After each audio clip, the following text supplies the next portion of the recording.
Así es, Violeta, y ya se encuentran por aquí los maxi abogados David Peña y Federico Anaya, que bueno, ahí ya vimos ahí al maxi Federico, órale, hoy viene acá bien galán, galán, así que pues mi querido maxi abogado Federico, muy buenos días.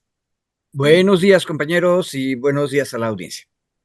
Buenos días, Federico, bienvenido. Te hemos visto muy activo, muy activo por todos lados, haciendo muchas declaraciones, estando en programas muy importante tu papel y tu participación que has tenido, Federico. Muchas gracias.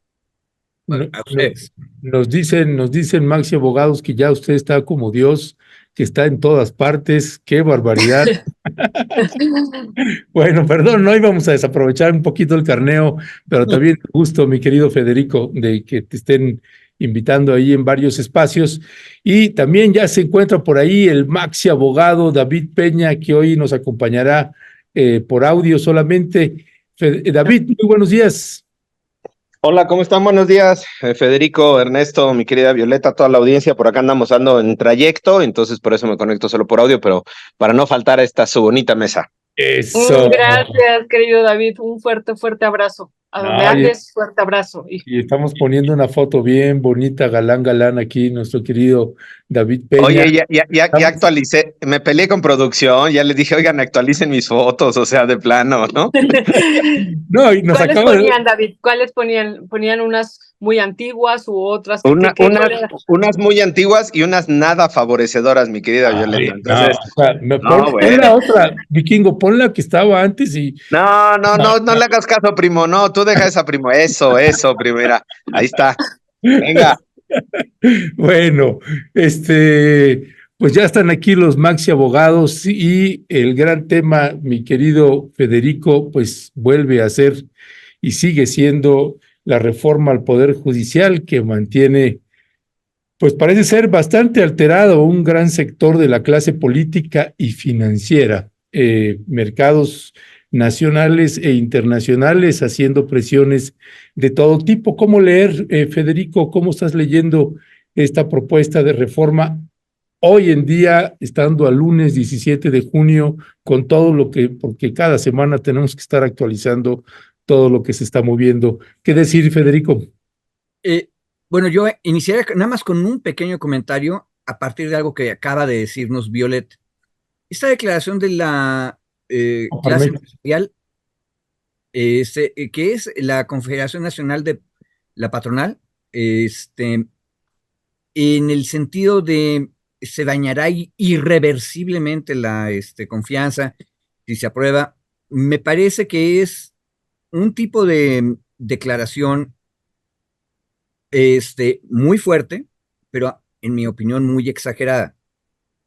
Realmente yo sí me acuerdo de cuando estaba yo estudiando Derecho y estaba discutiéndose la reforma de Sevillo que convirtió la Suprema Corte Mexicana en un tribunal constitucional. O sea, sonaba que había un golpe de Estado, así decía Burgoa, todo el mundo decía que iba a haber tremendas consecuencias, y al final de cuentas lo que terminó ocurriendo es que las aguas se estabilizaron. Ahora, en contrario a eso, hay que reconocer que la reforma del año 95-96 solamente afectó a la Suprema Corte, hasta arriba. Y la propuesta que hay ahorita implicaría la renovación completa de todos los juzgadores en los tres niveles, que es ministros de la Corte, magistrados y jueces de distrito. Y aparte, que es una cosa que normalmente se nos había olvidado, eso haría una cascada a todos los estados porque también se aprobaría con el texto original de la iniciativa la elección democrática de todos los poderes judiciales en los estados. Entonces, es más grande esta reforma, pero las palabras irreversibles a mí me suenan graves, porque si hay algo que en la economía capitalista es flexible y adaptable son los mercados. Ahora, me parece que, y con eso concluyo, lo que tenemos aquí es una especie de competencia de soberbia. la clase empresarial y la oposición de derecha están viendo quién puede ser más apocalíptico en sus opiniones. Lo podemos ver en los programas de comentario político y económico. Muchísimos de los comentócratas no habían leído la propuesta de reforma judicial porque todos pensaron que era solamente una cuestión electoral. Y aunque tenía un componente de campaña electoral, o sea, esta y las otras 19 propuestas obradoristas se presentaron el 5 de febrero dentro de la campaña, habría que habérselas tomado en serio. Pero la soberbia de pensar que el desastre que la derecha decía que estaba ocurriendo en este país iba a convencer a los electores de que había que votar en contra del gobierno, les hizo pensar que podían saltarse la lectura, no leerla y no discutirla. Y si ustedes se fijan, nadie discutió con seriedad las propuestas durante la campaña. Pero estaban ahí, eran parte del proceso electoral y recibieron en el proceso democrático un apoyo muy fuerte. Pero, perdón, ya dije que iba a terminar, pero esa sí es la última. El apoyo que ha recibido electoralmente del pueblo la reforma judicial no significa que hayamos terminado de discutirla. ¿Por qué? Precisamente por lo que dije, porque no se terminó de discutir con seriedad, porque no se la toman en serio la derecha. Y por eso es que hoy, que es lunes 17 de junio, tiene que empezar un debate serio. Y fíjense cómo la presidenta virtualmente electa convocó al otro lado, exactamente al otro lado del espectro político, a dar su palabra primero. Las barras de abogados. No hay en México un grupo más conservador, más a las derechas, que ese. Y está bien que las haya invitado, porque por lo que dije, por la soberbia, no habían hablado. Y hay que escuchar, porque la reforma es una reforma muy grande. Yo creo que los mercados se van a terminar adaptando a cualquier tipo de reforma que se apruebe, pero también creo que tenemos que discutir muy en serio qué es lo que está ocurriendo. Y hay que empezar a recuperar el tiempo perdido, porque todos los meses de campaña en donde debimos haber discutido este asunto no lo hicimos, ahora tenemos que hacerlo mejor. Gracias, Federico. Muchas gracias, Federico. David, pues por favor cuéntanos esto que ha dicho también la Coparmex y que lo retoma muy bien ahorita Federico, esto de que la reforma al Poder Judicial minará la confianza irreparablemente, y nos preguntábamos cómo esta declaración, bueno, o cómo esto podría minar la confianza. ¿Qué tendrías que decir y qué tendríamos que decir de la reducción de los ministros, ¿no? De 11 a 9, el número de años que estén al frente de 15 a 12, lo otro, reducir los sueldos y que puedan ajustarse de acuerdo a la Constitución y que no ganen más que el presidente, las pensiones vitalicias que se eliminen y otros elementos que ustedes nos han compartido. ¿Cómo minaría eso esta confianza y que sería esto irreparable? Eso es uno. Y lo otro que queríamos preguntarles, esta reforma judicial, ¿cómo afecta hasta los hogares y cómo podemos explicar a todo mundo cómo estamos viviendo como nación, pues esto hasta el tuétano y cómo nos estaría afectando si esto se transforma, David? Mira, mi querida Violeta, yo empezaría más bien por decir el leitmotiv o una de las motivaciones que tiene la propia iniciativa es justo cambiar esta percepción de confianza o de desconfianza más bien que se tiene en el Poder Judicial. Y a mí me parece que es un elemento importante, o sea, reserva o a diferencia de lo que dicen es estos grupos empresariales donde se mermaría la confianza en el Poder Judicial a raíz de la reforma, o mermaría, o esto impactaría más bien en la confianza de los inversionistas. En México, yo creo que la premisa tendríamos que voltearla, justo buscando cifras para hacer estos análisis. encontraba que en la ENVIPE, en la encuesta de violencia y percepción de seguridad sobre del INEGI del año pasado, se reportaba que el 67% de la población no tenía confianza en el Poder Judicial.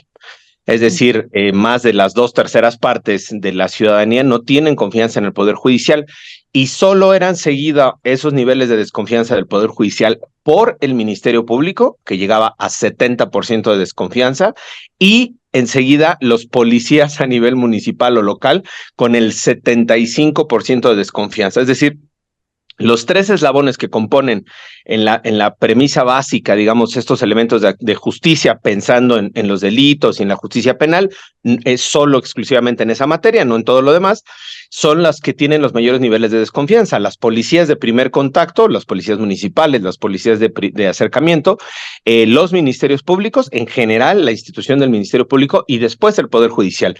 Creo que una de las premisas que se considera en la propia exposición de motivos de esta iniciativa es justo cómo revertir o cómo empezar a cambiar esta percepción de desconfianza que se tiene hoy en el Poder Judicial. Y bien lo comentaba Federico, es en el Poder Judicial en general, en el Poder Judicial en lo local, es decir, en los jueces, magistrados de cada una de las entidades federativas, de las 32 entidades federativas, y también jueces, magistrados y ministros en cuanto al Poder Judicial federal. Y creo que esta idea de cambiar la percepción o de buscar un mecanismo que asegure la confianza o que más bien que recupere la confianza de la ciudadanía puede ser este mecanismo de elección que se está proponiendo en la iniciativa.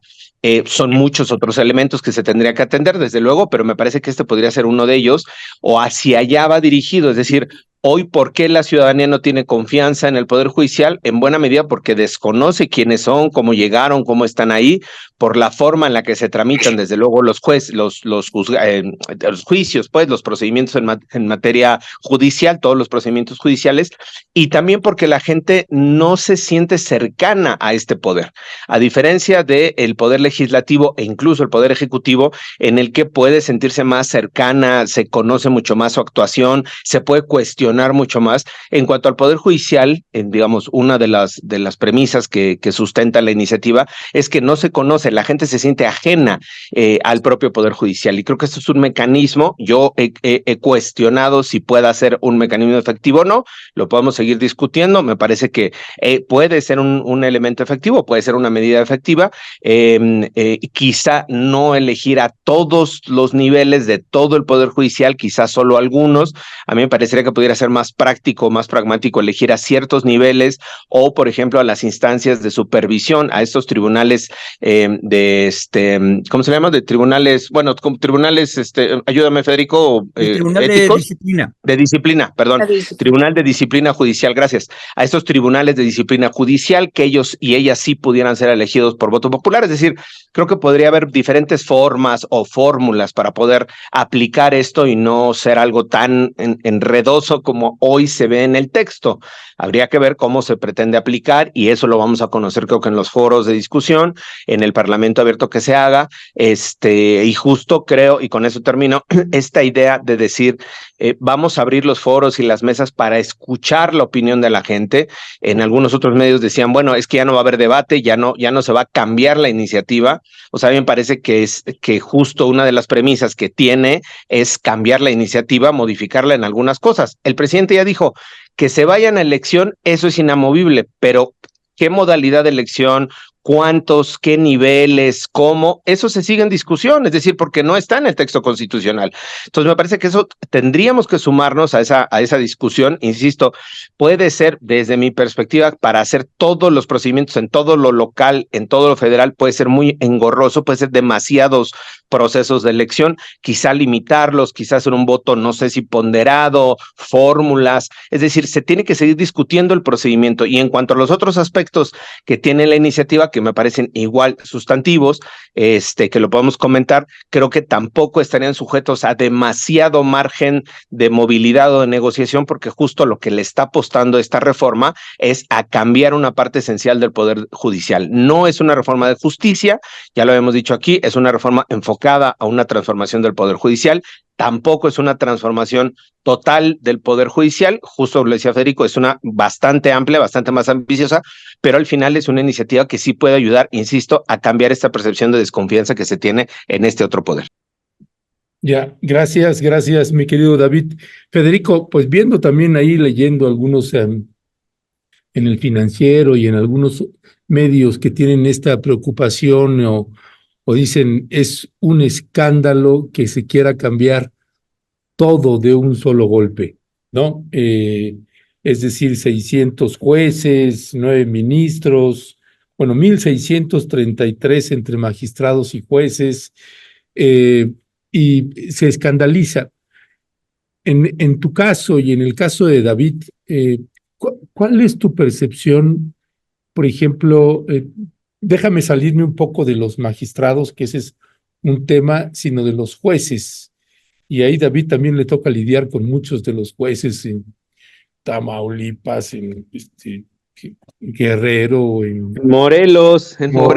Oaxaca, bueno, y a ti te ha tocado lidiar también en varios momentos de tu trabajo, Federico, pero esta parte de la elección de los jueces, yo tengo yo la impresión, ¿no? Con base a lo que me ha tocado también trabajar a la hora de estar dando mucho seguimiento a varios casos en Chiapas, en Oaxaca, en Guerrero, en Michoacán, que, por ejemplo, yo leo la clase política que dice es un escándalo y eso va a ser un desastre, y puedo entender la complejidad del proceso, pero quienes viven ahí en campo y quienes tienen que estar lidiando, la gente de abajo que tiene que estar lidiando con esos jueces, y que es muy difícil, casi milagroso, encontrarse un juzgado donde no haya corrupción en los más altos niveles.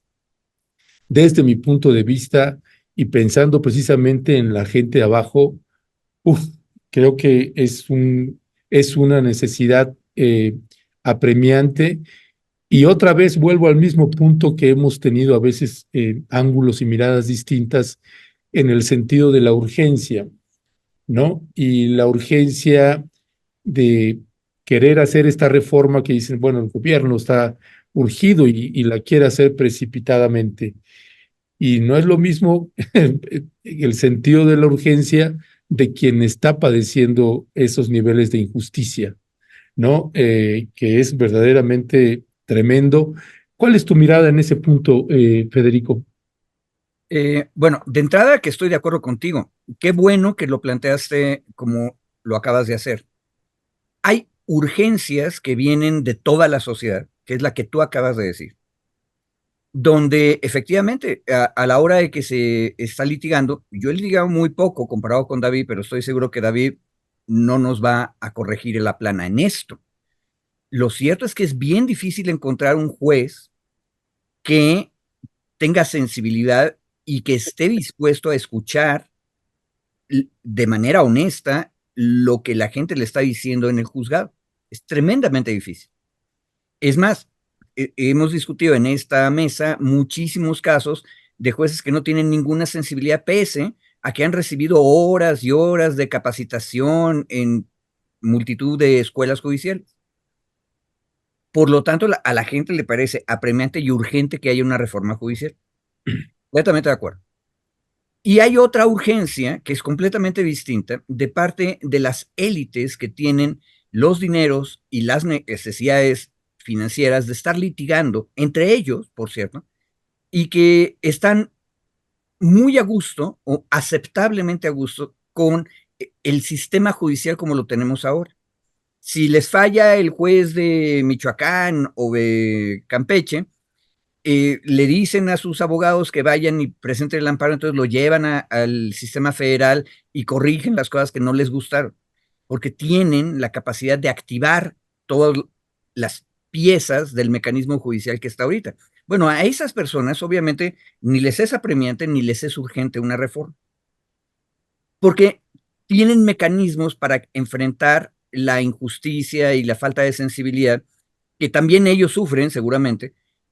¿Por qué? Porque tienen un ejército, un pequeño batallón de abogados porque tienen los recursos. Son dos perspectivas distintas que hay que tomar en cuenta. Ahora, yo vuelvo a lo que dije primero, por eso es tan grave la soberbia de la derecha de no haber discutido con seriedad durante la campaña las cosas, porque esto estaba ahí. Una buena amiga, que ahorita está muy enojada conmigo, y yo con ella, me decía en un chat de abogados, el problema es que esto fue un engaño electoral. A ver, en la elección tú presentas dura tu propuesta y esperas que los otros te contesten duro, pero aquí ni siquiera le contestaron al obradorismo nada, no se discutió. Y ahora, después de que ese otro mundo del que nos habló Ernesto, que están agraviados y jamás habían encontrado ningún tipo de sensibilidad en jueces, dijo, sí, me gusta, y así como está en bloque general, sin detalles, la propuesta, me gusta y la apoyo democráticamente. Ahora, ella me dice, sí, pero tú no puedes leer eso, no hay un mandato electoral específico. No, todavía no estamos conectados los seres humanos telepáticamente para que los mandatos electorales sean con todos los detalles y sabemos exactamente cuál es la suma de todas las voluntades.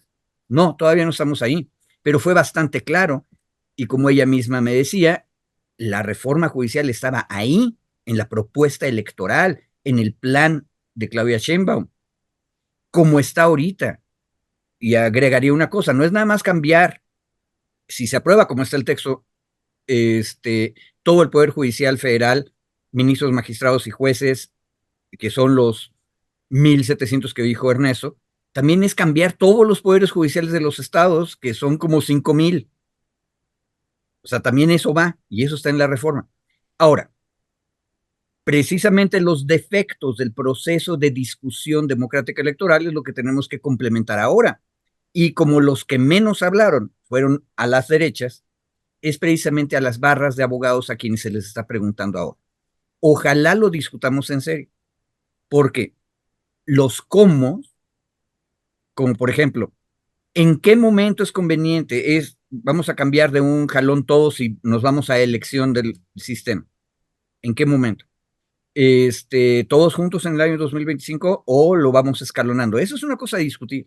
Dos, ¿realmente es el mismo sistema de elección para los tres niveles, magistrados, ministros, por un lado, y por el otro, los jueces, que son los que siguen? Donde tenemos que combinar los grandes avances a nivel federal y de algunos poquitos estados que hay en materia de escuela judicial preparando a los jueces, porque no es nada más sensibilidad, le agrego a lo que dijo Ernesto, que lo peor de todo es que la gente cuando llega al juzgado no encuentra solamente insensibilidad, lo encuentra también ignorancia. O sea, que los jueces no están preparados. Y ahí hay un elemento fuerte. ¿Cuál es la combinación correcta de carrera judicial con legitimidad electoral? Todo eso no se ha discutido porque la derecha no quiso durante la campaña. Tenemos que hacerlo ahora y hacerlo bien. Muchas gracias, Federico. Pues esto que ustedes están planteando, David, era algo que yo también te quería preguntar. Tú dices, a veces vemos como ciudadanía, como pueblo, muy lejano el Poder Judicial, pero me parece que muchos y muchas pues nos hemos enfrentado a este Poder Judicial desde el Ministerio Público, donde pues se viven cosas terribles y muchos actos de corrupción. Y otra cuestión ya más a nivel pues en general, lo que estamos viviendo, por ejemplo, ahora con la ley de minería, que lo hemos platicado en varias ocasiones aquí, como varios jueces, o sea, digo, lo padecemos desde abajo, pero también desde arriba, como varios jueces a nivel nacional amparan, ¿no? Amparan algunas empresas mineras para que no se aplique esta ley minera, o sea, es decir, el Poder Judicial está actuando arriba, está actuando abajo de manera corrupta y eso pues me parece que es un elemento que hay que comunicar a la ciudadanía. David, ya ahorita tú nos dirás que el Poder Judicial, aunque lo vemos muy lejano, pues todos lo padecemos y cómo explicarlo, que era parte de la primera pregunta, cómo explicarlo a la ciudadanía de que nos afecta así como está, pero también cómo nos beneficiaría si llega a modificarse esto. Y lo otro, David, lo otro que he escuchado en varias ocasiones al exministro Arturo Saldívar señalar pues que este poder judicial es clasista, racista, pero a quien más afecta, dice él, es a las mujeres. Entonces, esto también me parece que hay que ahorita, en este contexto de discusión que está por venir, pues aprovecharlo, meter de manera seria esta discusión y también modificarlo en ese sentido. ¿Qué opinarías sobre esto, David? Mira, a ver, coincido con lo que dice mi querido Federico del tema de la urgencia, digamos, de la discusión, de la urgencia de la reforma. Yo ahí tendría, justo a tu pregunta, mi querida Violeta, digamos, varias consideraciones, unas a favor y unas en contra de la iniciativa. A ver, creo que la propuesta que decía yo en la primera participación, la propuesta sobre la posibilidad de que sean elegidos por voto popular y por un proceso, a mí, insisto, me sigue pareciendo bastante compleja. Ernesto daba un contexto de la complejidad. No solo hay que pensar justo en estos 1,600 y cachito de jueces, magistrados y ministros del Poder Judicial en federal, sino que eso se replica en todos los estados, como decía Federico, y ahí es donde a mí me parece que va a estar mucho más complejo. Porque, por ejemplo, yo en la Ciudad de México, cualquiera de nosotros que tenemos nuestra INE en la Ciudad de México, tendríamos que votar o podríamos votar para la elección de jueces y magistrados del Tribunal Local de la Ciudad de México, pero en todas las materias. Eso va a ser complicadísimo, porque en materia de justicia, recordemos que está, sí, la parte penal, que es la que podemos observar, digamos, la más evidente, pero está en materia civil, en materia mercantil, en materia familiar, en materia de adolescentes, en materia laboral, es decir, todos esos jueces y magistrados, las salas de revisión, las salas de apelación que tienen cada uno de los tribunales de cada uno de los estados, también serían electas y electos. Entonces, yo por eso decía, me parece que es poco práctico el esquema, no el sentido. El sentido, decía yo, puede tener un buen sentido, puede tener una buena apreciación, el que la gente conozca a sus jueces magistrados. En la parte práctica me parece que va a ser muy complicado.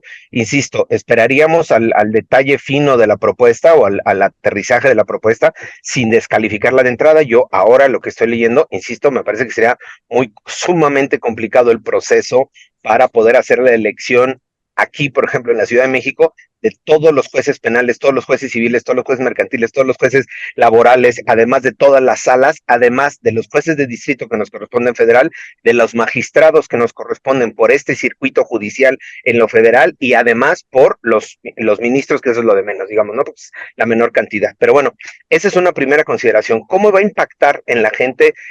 Suponiendo, digamos, que se aplicara el procedimiento, que se aplicaran los procedimientos ya que conoceremos a detalle o en la legislación secundaria.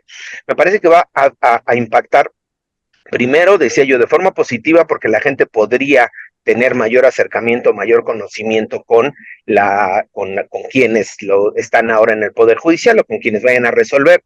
Y yo no centraría el gran beneficio hacia la ciudadanía en la parte de la elección popular. Insisto, a mí me parece que no cambia, sí se elige, pero al final estos jueces y magistrados van a entrar a un circuito donde hay juegos de poder, donde hay corrupción, donde hay influencias, donde hay amiguismos, y eso no se está cambiando en la iniciativa. Lo que sí se propone en la iniciativa, y creo yo centraría la parte de mayor beneficio, es en la separación de funciones del Consejo de la Judicatura y de los consejos de la Judicatura a nivel local para tener un órgano administrativo, es decir, que se cargue de toda la parte, perdón por la redundancia, cosas administrativas, creación de nuevos juzgados, adscripciones, vacaciones, presupuesto, eso es lo que hace hoy el Consejo de la Judicatura, y estos tribunales de disciplina, ahí me parece que yo centraría la potencialidad de esta reforma y el gran cambio en esta reforma, a diferencia del 95, en el 95 se creó el Consejo de la Judicatura, que hoy nos damos cuenta que no funcionó,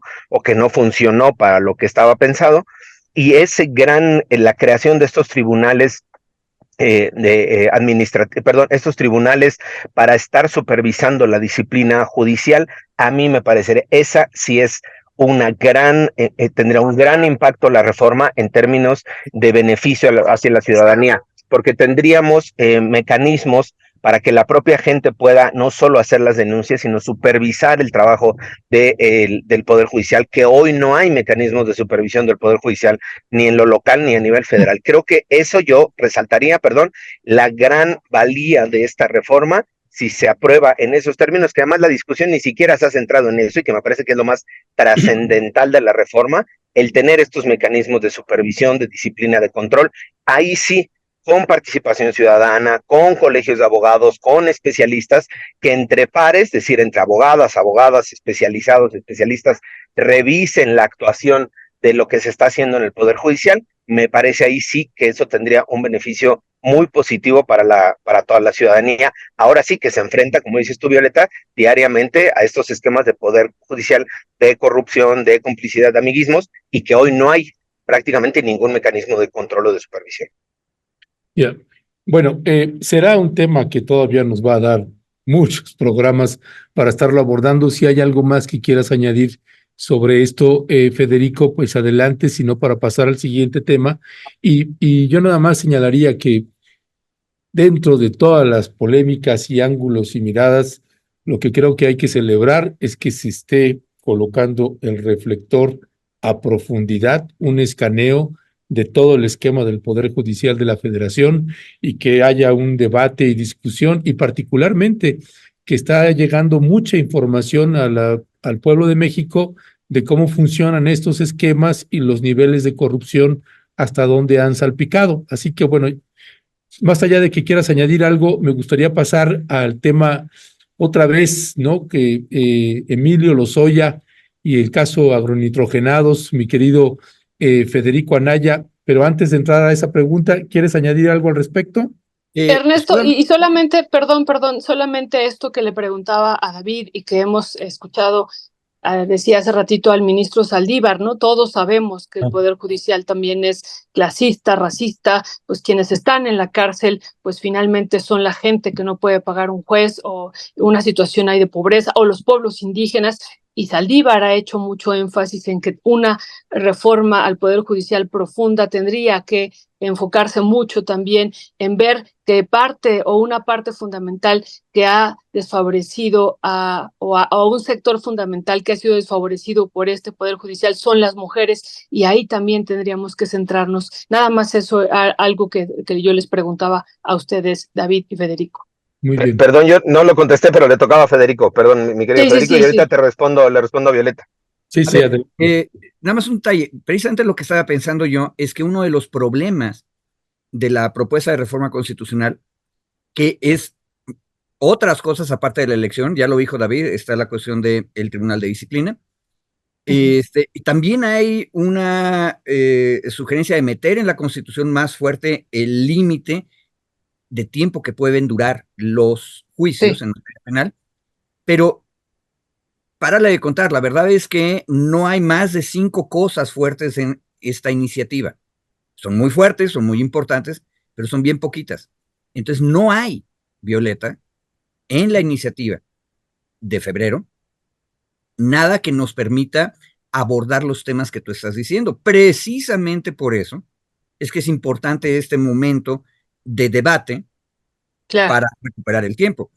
Porque hay que discutir no solamente eso, sino las cosas que dijo David y muchos otros temas. Y a mí lo que me preocupa es que, fíjate, en un país democrático, qué bueno que podemos decir eso en México, por cierto, en un país democrático todos estamos amarrados al resultado de las elecciones, que es un mecanismo muy grueso, muy grandote de debatir las cosas. O sea, no podemos hacer discusiones a nivel filosófico, académico, detallado a través del proceso electoral. No podemos, pero es muy legítimo y la gente es parte de ese proceso.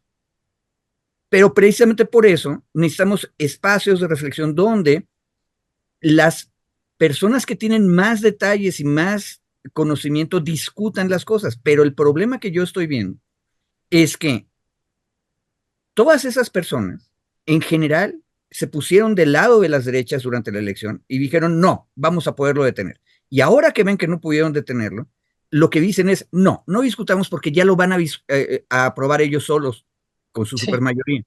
Bueno, eso es comportarse de manera que tengamos el peor resultado posible. Lo que necesitamos es discutir las cosas. Y ahí, quien no quiere escuchar, me cae que hay un nivel de soberbia supremo. Precisamente porque la iniciativa le faltan muchos temas, y yo te agregaría otro, por ejemplo. Hemos hecho reformitas chiquitas al sistema de amparo. No deberíamos tener un sistema de amparo distinto.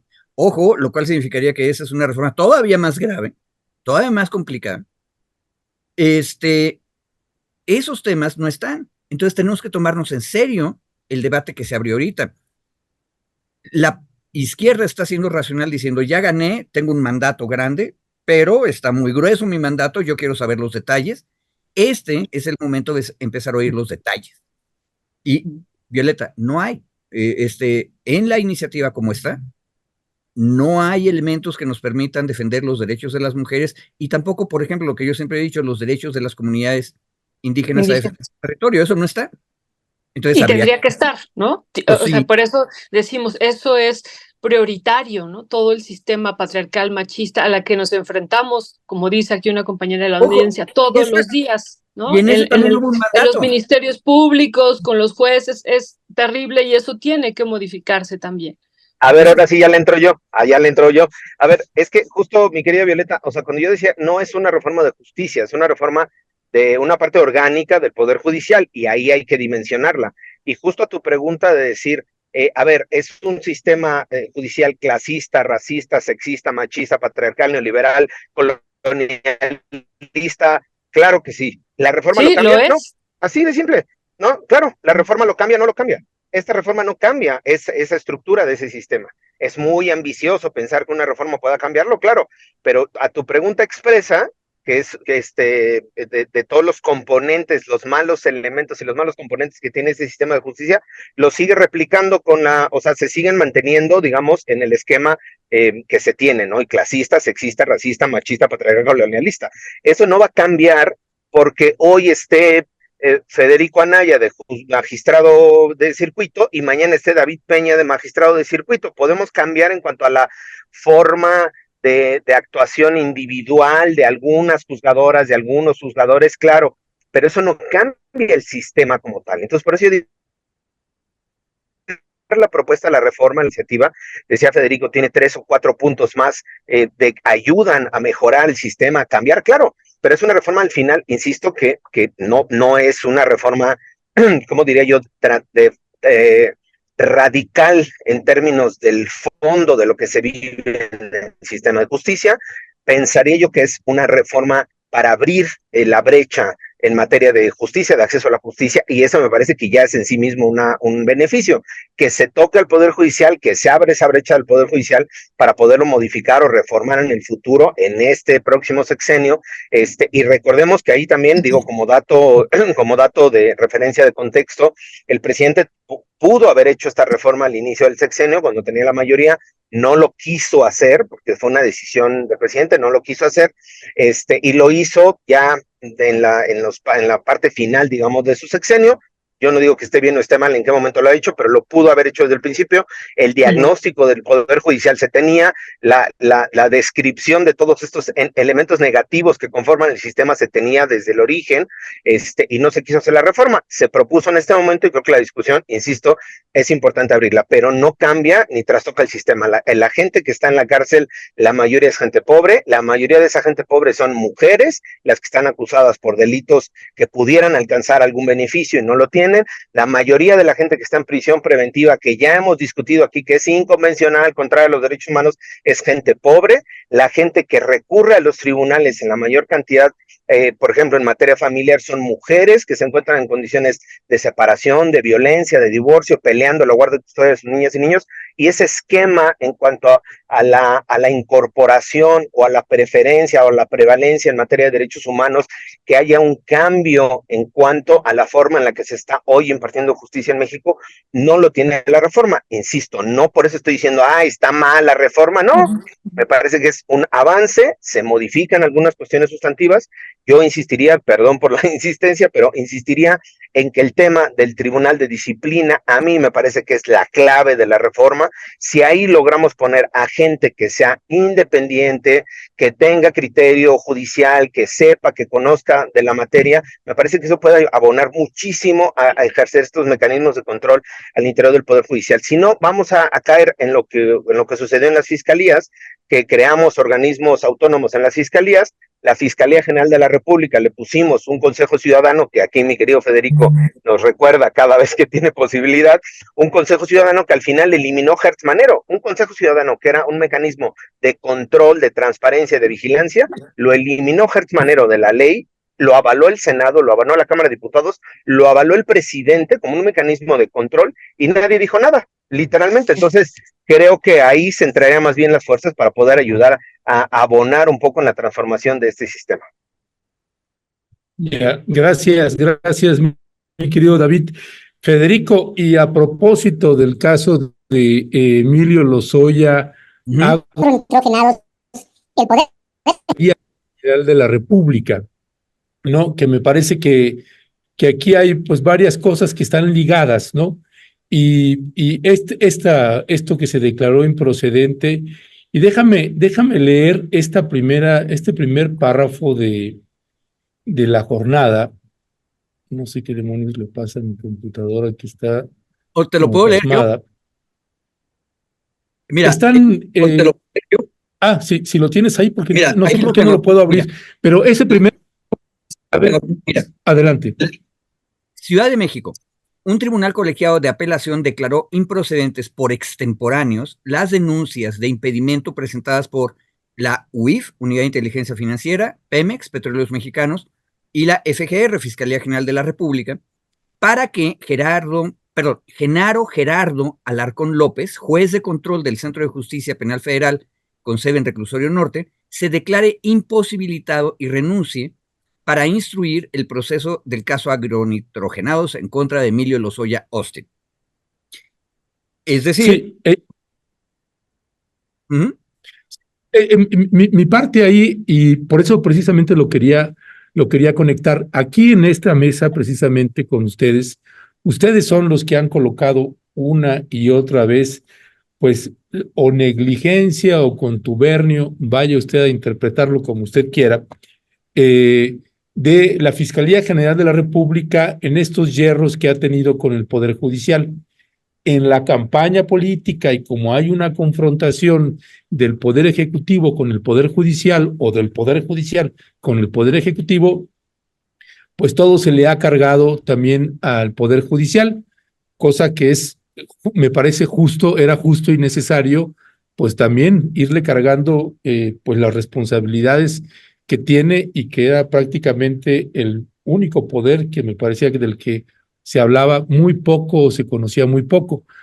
Pero este otro caso me hace pensar también, Federico y David, en que esta reforma al Poder Judicial, que estará teniendo los distintos matices, pues me hace pensar también en la necesidad de una reforma a la Fiscalía General de la República, ¿no? Que habría que también pensar y colocar, porque pues prácticamente ha sido intocada todo lo que ha propuesto el fiscal Alejandro Hertz Manero, incluyendo el cambiar la ley orgánica de la Fiscalía. Pues todo pasó, todo lo avalaron, y me parece que también tendría que estar ahí, habría que ir hablando o pensando por qué no hay una propuesta de reforma a la Fiscalía General de la República. ¿Cuál es tu mirada ahí también, Federico? Mira, fíjate cómo va fluyendo muy bien este debate.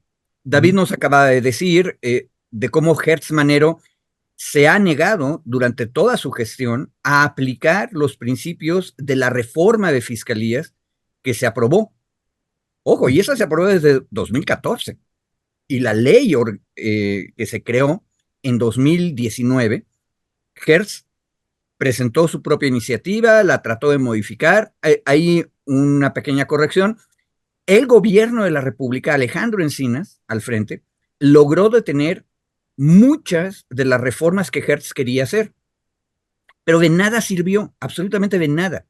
¿Por qué? Por ejemplo, el Consejo Ciudadano de la Fiscalía General de la República sigue en la ley, sobrevivió, porque lo defendió Alejandro Encinas en el debate parlamentario.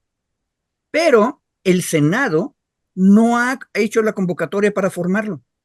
Y ahí es donde viene la conexión con el otro tema. La gran, que no es tan grande porque tiene solamente 5 cositas, iniciativa de reforma al Poder Judicial, la parte dura, escandalosa es, queremos que se elijan. Y, ojo, queremos que se elijan los juzgadores porque no nos gusta el sistema actual en que el presidente propone y el Senado escoge, que se reproduce en todos los estados. Bueno, no nos gusta eso. La pregunta es, ¿por qué no nos gusta? Porque de manera natural, normal, las cámaras legislativas son ocupadas por las élites de los partidos y todas las élites se comportan igual, no importa que vengan de partidos de izquierda. Negocian a nivel personal qué persona les cae mejor. Por eso llegó Hertz a la fiscalía y no Bernardo Batis, es una cosa que yo repito siempre.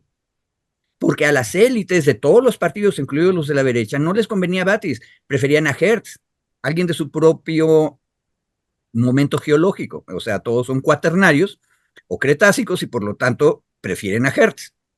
Y luego le dieron entrada a una iniciativa de reforma que venía de la fiscalía, perdieron muchas de las cosas que querían obtener, pero siguieron y siguen hasta hoy esas élites boicoteando la formación del Consejo Ciudadano. ¿Por qué? Porque lo que importa son las élites a nivel parlamentario y por eso la propuesta obradorista es ya, saquemos del mundo parlamentario estas designaciones y dejemos que la gente escoja. De ahí viene. Ojo, las fiscalías, mejor, mucho más incluso que los jueces, deberían ser los cargos electos. Y lo he dicho en varios lugares. Pero por eso es que en este momento en que ya hay un mandato popular democrático fuerte, pero grueso en este tema, lo que hace la candidata virtualmente electa es decir, ¿qué les parece si discutimos todo? Y lo primero que ella dijo es, también discutamos a las fiscalías. Y agregó el otro lado, discutamos las defensorías de oficio. En otras palabras, necesitamos una reforma mucho más profunda y mucho más amplia que lo que estaba originalmente en la mesa durante la campaña electoral. Y eso es un reconocimiento tanto al mandato democrático, por más que mis amigas abogadas luego les espanta el mandato democrático, pero también a la realidad práctica. En la realidad práctica, el proceso judicial es mucho más complicado. A ver, regreso a la nota que nos dijo Ernesto.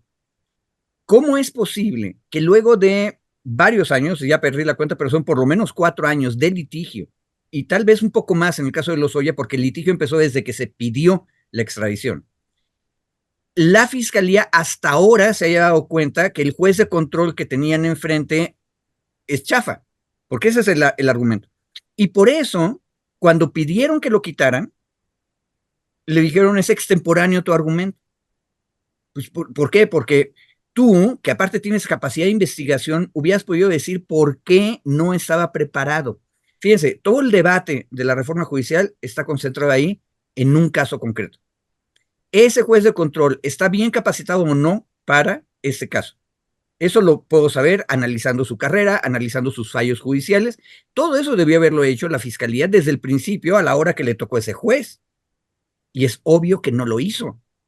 Es más, hubo momentos en que parecía que las cosas iban bien, por lo tanto, todos contentos con el juez. Solo en el momento en que les fue mal, entonces se quejaron. Eso se llama irresponsabilidad a la hora del litigio. Y agregaría otra cosa. A esta mala fiesta, donde les acaban de rechazar el cambio de juez, a la Fiscalía General de la República, Gertz Manero se llevó a la fiesta, a la mala fiesta, a la UIF y a Pemex. Quisiera recordarles el otro gran caso del otro empresario cuyo nombre se me está olvidando, que es el que vendió, si mal no me acuerdo, la planta. Alonso Ancira, el de Altos Hornos. Exacto. Ahí a la República, al pueblo, le fue mucho mejor en el proceso porque por lo menos se logró que el otro reconociera su responsabilidad y se comprometía a pagar una millonada. Para él terminó la cosa así. Pero si ustedes se acuerdan, y nuestra audiencia regresa en internet a ver las notas, van a encontrar que la negociación en el caso de Ancira no la llevaba la Fiscalía General de la República, la llevó directamente Pemex. Lo cual nos dice dónde es el problema del litigio, que es la Fiscalía. Entonces, vuelvo a decir lo que siempre digo, el fiscal Gertz Manero está litigando como si estuviera viviendo en los años 1950. Y el mundo ya no es así. Es pésimo en términos de calidad y es pésimo en términos de oportunidad política. Mejor Pemex, que era el agraviado, se puso de acuerdo con Ancira y salvó lo que pudo de ese naufragio de inmediato, sin preguntarle al fiscal. En el caso de Lozoya, están amarrados al fiscal y ahí están UIF, Pemex y la Fiscalía recibiendo el garrotazo de no les voy a cambiar el juez porque tus argumentos llegaron tarde. A ver, Gracias. si me permiten, perdón, mi querida Violeta, le sigo a lo que decía Federico. A ver, yo creo que, bueno, primero la nota que nos enseña Ernesto, que nos la compartió, justo me parece que evidencia justo por lo que estamos haciendo en el análisis, dice Federico, qué buena hilación estamos haciendo en el debate, no sé, porque luego la audiencia nos regaña que nos perdemos, ¿no? Y nos vamos por la tangente, pero bueno, aquí lo que estamos viendo es un juez que ha probado, cuando menos en sus resoluciones, que tiene razón jurídica para tumbarle la mayoría de las cosas que ha presentado la Fiscalía General de la República. Es decir, se han ido a otras instancias a revisión, a tribunales colegiados, incluso uno de ellos llegó a la Suprema Corte y confirmaron las decisiones del juez de control. Es decir, si seguimos la línea de la actuación judicial, de su actuación judicial, el juez está actuando bien. Es decir, si la Fiscalía General de la República presenta mal las cosas, el juez se las regresa. Si las presenta extemporáneas, el juez se las niega. Si las presenta por violación, con violaciones al debido proceso, a los derechos humanos, pues se las niega y se las rechaza igual. ¿Qué es lo que quiere la FGR? La FGR quiere que un juez le apruebe todo, le avale todo, justo como ocurría hace 30 años. Cuando todos los jueces eran, a la mayoría de los jueces se les llamaba de consigna. ¿Por qué? Pues porque lo que hacían era simplemente darle la razón al Ministerio Público sin hacer análisis, sin hacer una ponderación.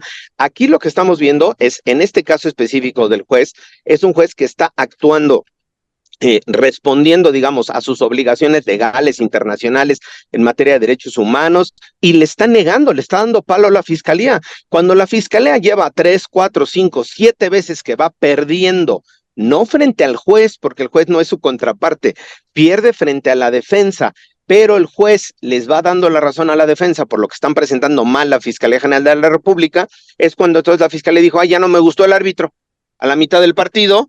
¿Saben qué? Ya no me gustó el árbitro, yo me di cuenta que es muy malo. No, no es que sea malo. Si no te da la razón, si no es un juez de consigna, si no te aprueba todo lo que tú estás haciendo, no es que el juez sea malo, puede serlo. Puede ser un juez corrupto, claro. En este caso en específico, lo que hemos visto de sus resoluciones es que no es así.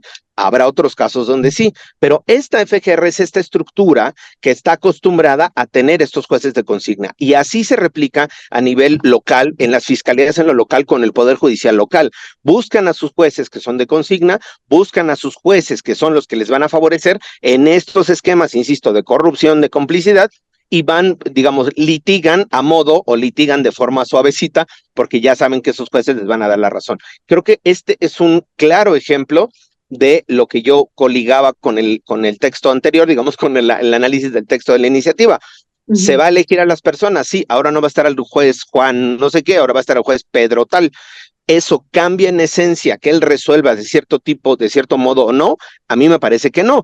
Lo que tendría que, o lo que podría cambiar su decisión es la forma en la que se hace la supervisión de su trabajo, la evaluación de su trabajo y eventualmente la sanción de su trabajo si lo está haciendo mal. Creo que, insisto, me parece que ahí colocar, y este caso, o sea, es el colofón, es la cereza del pastel de la ineptitud y de la incapacidad, y ahí sí yo me sumo a Federico, no sé si complicidad de la Fiscalía General de la República, particularmente en el caso de Lozoya, donde parece ser que todo lo que ha perdido no es necesariamente por error, sino más bien yo ya pensaría que es una suerte de protección y de complicidad que están dándole a Lozoya y a todo este grupo que está ahí incriminado, porque me parece que un error, 2 errores pueden ser aceptables, humanos, pero cuando se hace una cadena de errores, una cadena de hierros de este tipo y de esta magnitud, de esta trascendencia, yo más bien cuando no suena lógico diría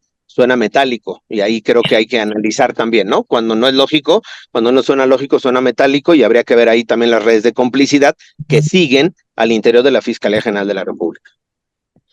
Pues sí. Muchísimas. Perdón, nada más esta parte, Violeta, decir que ya son tantos casos que nada más ahí me deja pensando si pues es negligencia y es esto que han ustedes señalado, pues ya llevan años diciendo esto de Hertz, o más bien es intencional. Perdón, Violeta, adelante.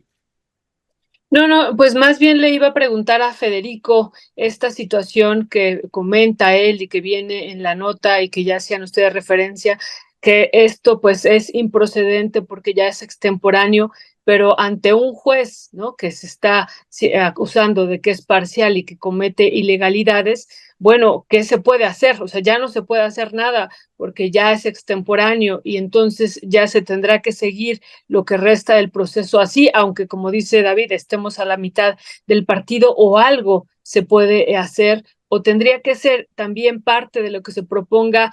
Entiendo que ustedes señalan que hay una reforma o que es una reforma orgánica la que se está proponiendo ahorita como parte de esta reforma al Poder Judicial, pero todo esto y los otros elementos que decíamos tendrían que estar en una reforma de manera profunda que podríamos iniciar, ¿no? Iniciar, me parece que aunque decían ustedes, todo esto que estábamos planteando, que la justicia es clasista, que es racista, que es machista, que no está, pero bueno, también estos otros elementos, cómo incluirlos y cómo debatirlos y tener una reforma más allá de que sea una reforma orgánica, Federico.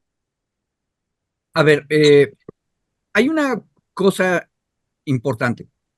Cuando tú haces una reforma integral, debes tener mucho cuidado de ver todo lo que ha ocurrido hasta ahora, qué cosas han funcionado y, más importante, cómo es que han funcionado, porque a veces tú puedes hacer una cosa en apariencia muy mala que termina funcionando muy bien. Eso se llaman chiripas y existen en la realidad. Entonces, hay un detalle interesante. Poder Judicial Federal es el sistema que tiene la escuela judicial más desarrollada y más exigente. Un dato que me acaba de pasar una de mis amigas abogadas con las que estoy peleándome, es que en los concursos, exámenes que se hacen a la población abogadil en general que desea empezar su carrera judicial y trata de entrar como secretario en un juzgado federal, el nivel de aprobación es solamente 22% de los concursantes. O sea, hay miles de candidatas y candidatos y solamente una quinta parte sobrevive. Ojo, y eso no significa que sean de altísima calidad, significa que en ese grupo de concursantes, solo una quinta parte cumple con los requisitos mínimos del examen. Capaz de que la cosa está horripilantemente mal, yo que soy ultra crítico de todas las escuelas de derecho en este país, diría que es horrible la calidad y ese 20% todavía tenemos que ponerle 3 gotitas de limón. Bueno, si eso es verdad, imagínate cómo están las cosas para el resto de la carrera judicial. Por eso es que tenemos tantas insensibilidades. Pero pese a eso, Violeta, es la Suprema Corte de Justicia y el Poder Judicial Federal, después de la reforma de 95-96, quien produjo los protocolos de atención en materia de género. Fue esa Suprema Corte la que creó los criterios de no importa que las partes no hayan presentado un argumento de género, si la persona juzgadora percibe que hay una dimensión de género, a fuerzas tiene que introducirlo en el proceso de resolución judicial. Entonces, la Escuela Judicial Federal, todos los avances que ha tenido, pese a que no se los había planteado desde el principio, eso es una cosa bien interesante. Ahí a Cedillo le valía gorro ese tema. Sin embargo, ese tema salió adelante. Entonces hay que preservar eso y ver cómo hacemos para no echarlo por la borda. Sí. Y igual tenemos otras cosas. O sea, la Corte produjo criterios en materia de defensa de los derechos territoriales de los pueblos originarios y campesinos. también eso se hizo sin que hubiera una línea en la reforma original del 95-96. Pero, estas cosas que surgen así, o sea, tú echaste las semillas en el jardín y de repente salieron unos rosales maravillosos, pero también salieron algunas cosas horripilantes de maleza, ¿verdad? Bueno, no alcanzó eso que estoy describiendo para producir juzgados de distrito especializados en materia de derechos al uso del territorio de los pueblos originarios, que es esencial. Todo el mundo está de acuerdo que los pueblos originarios son los primeros guardianes de nuestra relación con la naturaleza y por lo tanto deberían tener una protección especial para que las secretarías de economía o no les den concesiones a las mineras tan fácilmente como lo harían en un lugar donde no hay presencia de pueblo. Pero resulta que para ese tema no tenemos juzgados especializados, sí los tenemos para industria eléctrica. Esas son las cosas que hay que cambiar. Y otra cosa, otra vez, Violeta, eso no está en la propuesta de reforma. Ahora, en el caso de agronitrogenados es un buen ejemplo de todo lo que estamos diciendo porque ya está en lo súper concreto. No, Violeta, ya no hay nada que hacer porque la fiscalía debió haber puesto en duda a ese juez desde el principio y no lo hizo. Es más, no solamente eso, la fiscalía estaba muy contenta. Ese juez, el juez que ahorita está impugnando y perdió la impugnación, es el que se sentó a esperar cuando la fiscalía le dijo voy a negociar una reparación económica. Y esperó un mes. Oye, Federico, perdón, hay un paréntesis. Si nosotros nos vamos a una elección el próximo año 2025, como está propuesta, este juez tendría que ser votado, ¿verdad? Sí. ¿Cierto? Entonces, ahí sí podríamos hacer algo, ¿no? No. ¿No? A ver, Violeta, ten mucho cuidado. Uno no puede decidir ideológicamente sobre casos concretos así tan fácil como lo estás haciendo. Por lo que sabemos de este litigio, si ese juez, si se aprueba la reforma como está, ese juez va a tener que ir a la elección si él desea seguir siendo juez. Exacto, es a lo que me refiero, sí. No, pero estás mal en una cosa. Si él pierde la elección, vamos a perder todos. Porque ese juez, en ese caso concreto, nos está demostrando que está haciendo bien las cosas. No me refiero a ese juez, sino al otro, al que es parcial. No, es que, a ver, estamos hablando de un solo juez. El juez del caso agronitrogenados.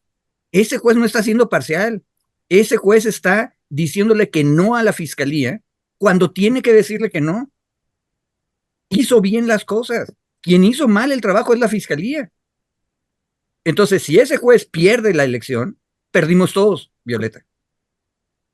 Y ahí qué bastaría, mi querida Violeta, que la FGR vía alguien o vía redes sociales o vía saca una campañita de descalificación al juez, ¿no? Diciendo que es un juez que está vendido no sé qué, llega a la votación y lo bajamos. Literal, porque la gente va a decir, bueno, yo la información que tengo es que este juez no está en favor del interés del pueblo por agronitrogenados, no sé cuál, y lo bajamos, lo cambiamos. Esos son los riesgos de meterse con estos temas de la designación del Poder Judicial.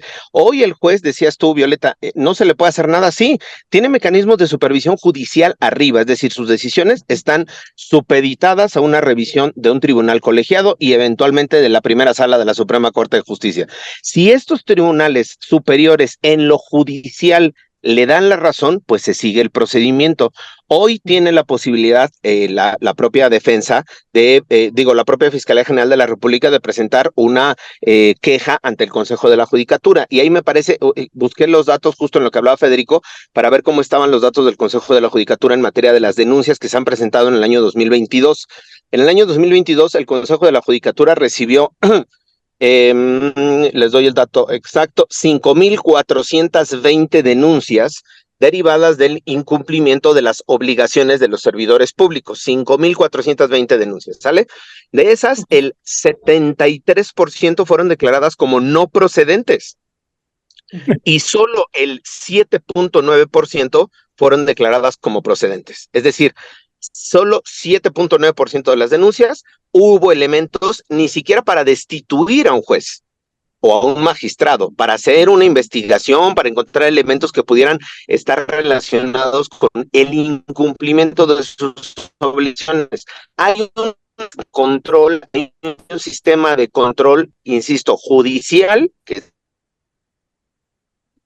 los tribunales superiores, y está este otro funcional, el Consejo de Judicatura, que es un esquema de control disciplinario. Control disciplinario, creo que podríamos abonar mucho más a la certeza en materia de las decisiones del Poder Judicial, que centrándonos en la discusión, donde llevamos semanas, bueno, ahorita días y vamos a aventarnos semanas y meses discutiendo cómo la elección, porque justo hoy en este ejemplo, coligado con lo que estamos platicando, mi querida Violeta, corremos esos riesgos. Esos jueces que más se resuelven, hay Poder Judicial en lo local y en lo federal, que resuelven bien, que resuelven apego a derecho. Hay jueces hoy que están inaplicando el artículo 19 constitucional porque la Corte Interamericana dijo que era inconvencional la prisión preventiva oficiosa.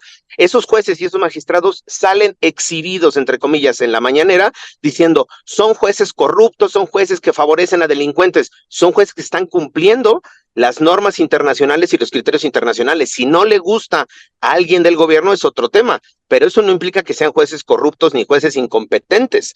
Por eso ese es el riesgo. Si nos vamos a un tema de popularidad, corremos ese riesgo de que juezas, magistrados, magistradas, juezas que hoy están haciendo bien su trabajo, se sometan a este escrutinio, ni siquiera es escrutinio, sino a esta acción de votación de popularidad, y hoy perdamos a estos pocos o muchos jueces, juezas, magistrados, magistradas, que están haciendo bien su trabajo, que se apagan a derecho y que probablemente sus decisiones no le gusten a alguien del poder. Yo no me refiero solo al presidente, a alguien del poder, esferas de poder, del priismo, empresarios, empresarias, pero estas decisiones que no les gusten o que les incomoden, no implica per se que sean malos jueces, malos jueces, malos juzgadores. Creo que por eso hay que abrir, la discusión mucho más allá de si se vota o no, o cómo es el procedimiento de votación, sino más bien a todos estos esquemas realmente de decisión del Poder Judicial.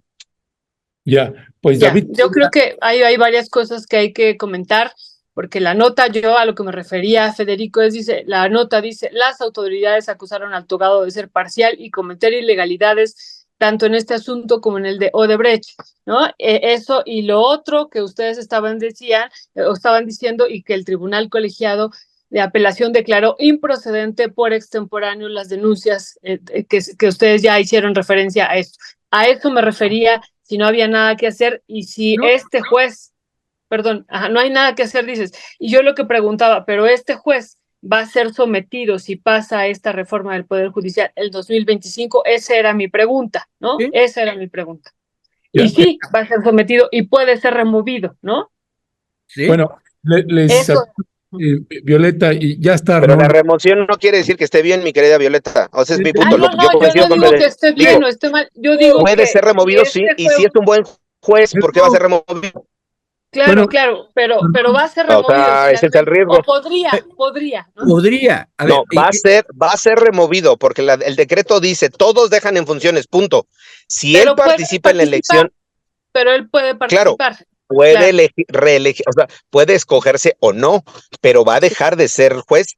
O sea, en ese instante que se publique, y además aquí no nos hemos metido, pero hay todo otro debate de continuidad en los procesos, seguimiento en los procesos. Tú no puedes de un día para otro decir, este juez se concluye, porque por ejemplo, en principios de materia penal hay un principio que se llama continuidad, y ese principio de continuidad no lo puedes violar.